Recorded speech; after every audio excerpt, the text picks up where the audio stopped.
Okay, so we'll be shortly arriving at the Puddocks Pond.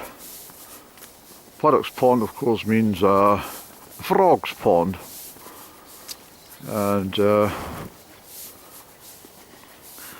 well, it's a place I've known since I was about, oh, crikey, well, ever since I was born. I think I was pushed out here in a pram, but I've walked out here all my life. And it's an adorable spot, very peaceful. And I think we'll go over and sit a while, enjoy a cigarette or any.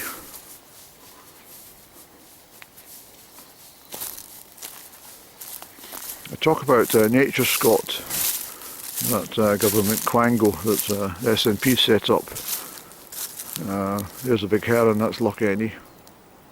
Good fortune for you, the big heron. Haven't seen a heron for ages, but there we go.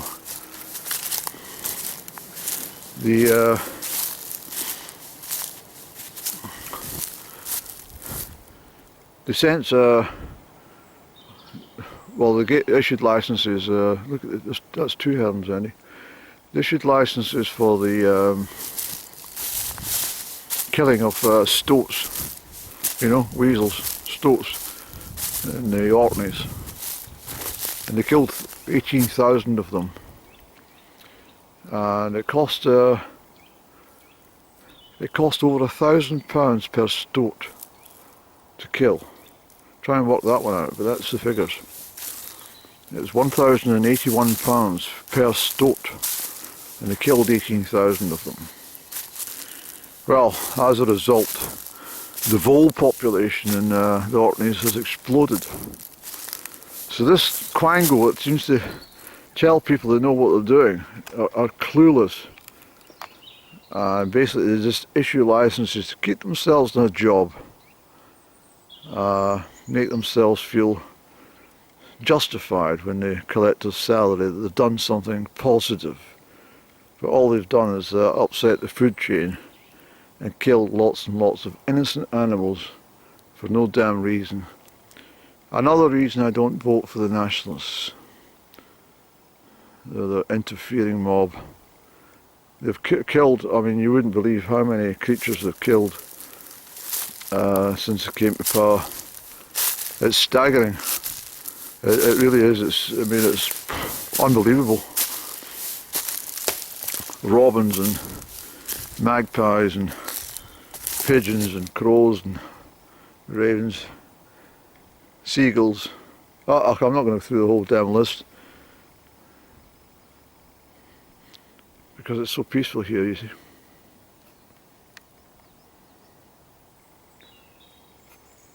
That's why the heron takes refuge here, because it is so peaceful. So I'm going to sit and have a cigarette or any and wait for the heron to return. Where shall we sit?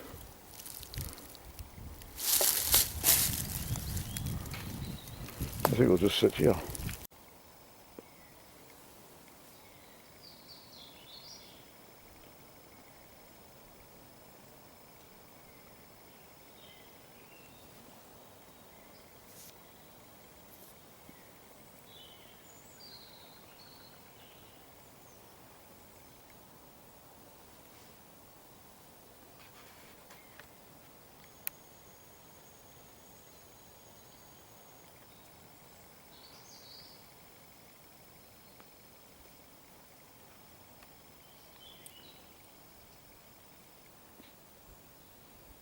It's so peaceful, you've no idea.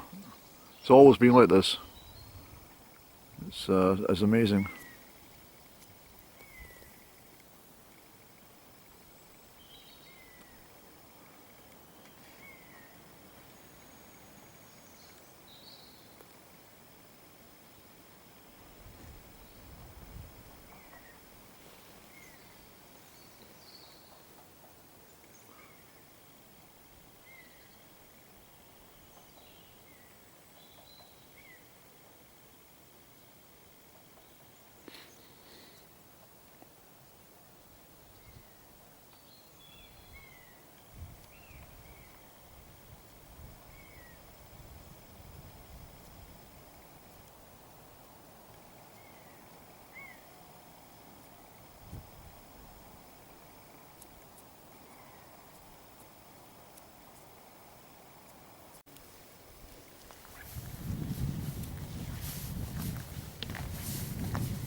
Isn't it God, is any?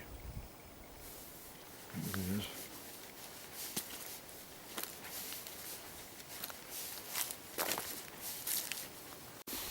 Yeah, so I'll mention again, I'm sorry to repeat myself, but it does sadden me that you know, in October, November time, I'm still very active, and around about the third week in November, just like somebody, you know, puts a switch on, bang. It starts in August actually. It begins around August, slowly but surely. There's nothing I can do to prevent it, and I keep going. By the time it comes to November, right through, and as I say, normally by February I start it clears a little, but not this year. This is the first day I've actually come for a proper walk.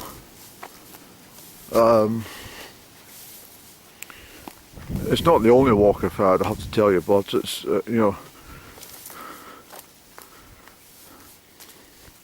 the 17th of November was a lengthy day out. The 3rd of January I had a decent walk.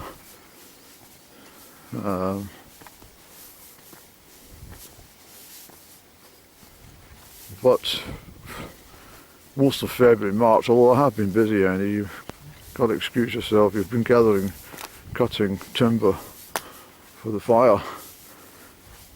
So yeah, it's taken up quite a bit of time in the month of March, but what I'm saying is it saddens me that I miss out so much in the winter months. I just no energy. There's absolutely no motivation at all. There's nothing. Stagnation. The mind just closes down completely. It's terrible. The doctors were thinking it's possible that I can't manufacture serotonin naturally in my body, but I don't think that's the case at all because of well, I'm here today, haven't I?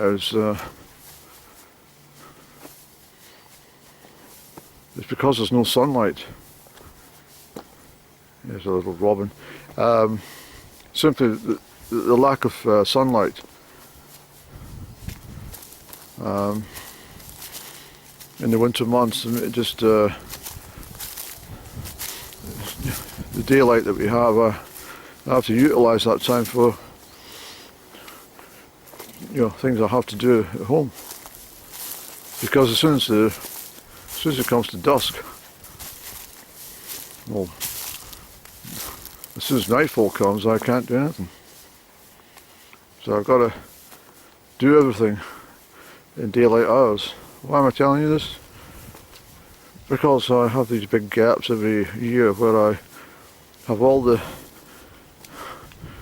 anticipation and expectations of doing things in the winter, and I fail. And it's been gradually gotten worse over the last 20 years. I've said repeatedly, I've always had it.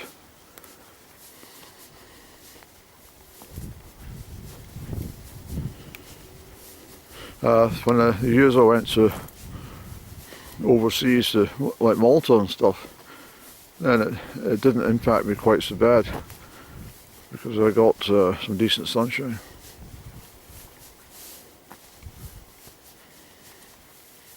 So it's only the last couple of years.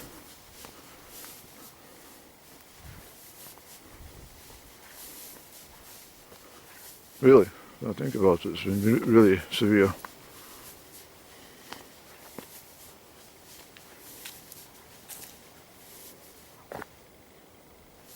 Where are we going, Eddie? I think we'll just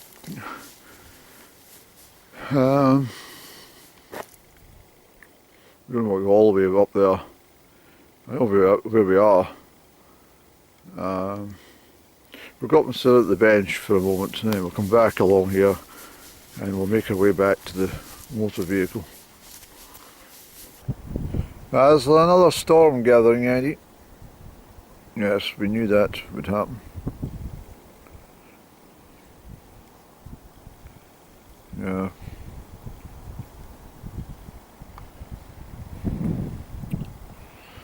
I quite like the springtime because of how volatile the weather can be, the way it switches between the calm and the sunshine and the winds and rain.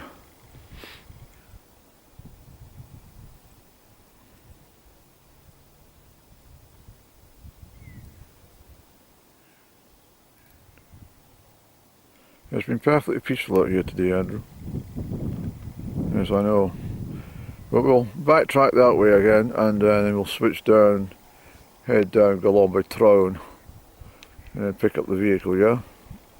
Sounds like an idea to me. Thank you very much. You can see how much Crieff has expanded to the south there over the last 5 years. And it's well, I don't like it down there now. The whole place is just cluttered with retail outlets and new housing, and half the people that live there, I mean, I don't think they've got jobs. I don't know how they managed to acquire these brand new houses to stay in and where they come from, but they're not local people.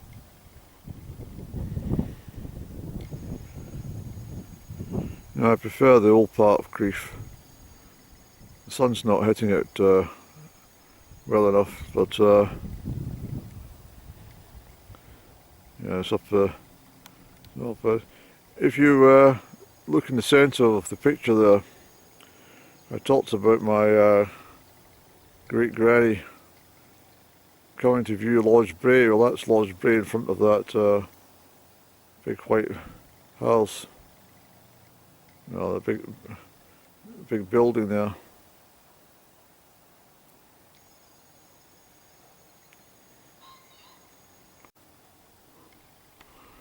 And looking over here, it's a Laggan farm. It's not much of a farm now. He sold all his, he got rid of all his cattle. There's no sheep on the land now. Look at the old pheasants. There's nothing better than watching an old pheasant just doing his business, eh? Like that cat at home, just doing its own thing. I love pheasants. I really do. Not the reared pheasant, which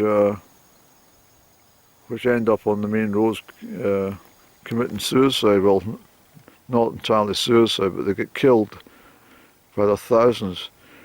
But these pheasants here are much more smarter, and if they happen to be on the road, the chances are they'll be able to escape the oncoming vehicle. But the ones that are reared for shooting, there's no chance.